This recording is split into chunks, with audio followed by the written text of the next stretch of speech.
The Invisible Man Returns was a 1940 Universal monster film directed by Joe May that starred Vincent Price, Nan Grey, and John Sutton. Note that the title is The Invisible Man Returns, but it's not a return of the actual same Invisible Man from the first film, namely Claud Rains' character. Let's just say things didn't end too well for him at the end of the first film.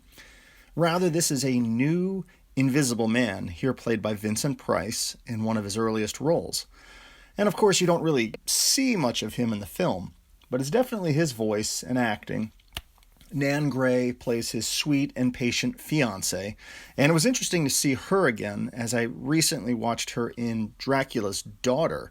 I did a review of that film, and she was one of Dracula's daughter's victims, so she's here as the love interest of Vincent Price. The plot is basically that Vincent's character, Sir Geoffrey Radcliffe, is falsely accused of murder.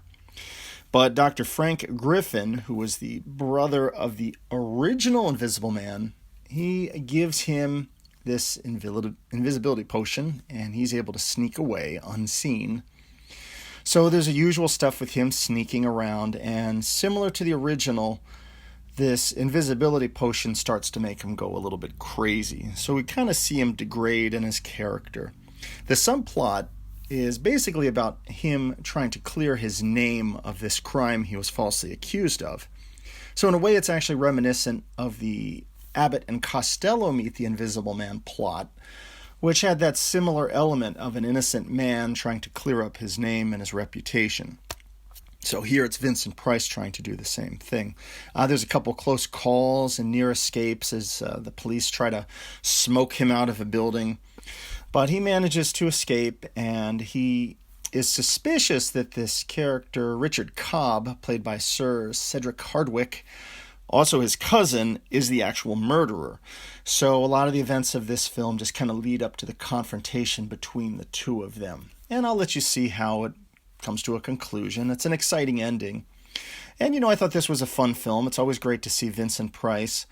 And as the second entry of the Invisible Man series, I thought it was a great film. There's a lot of the fun little special effects again.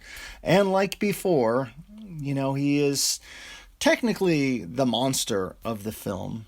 And since the potion starts to make him go a little bit crazy, you start to wonder, oh, wait a minute, is he going to go down that same path that Claud Rains did? Or is he going to be able to figure out this mystery and get turned back to normal before it's too late? So, again, I'll let you check it out. So that's The Invisible Man Returns.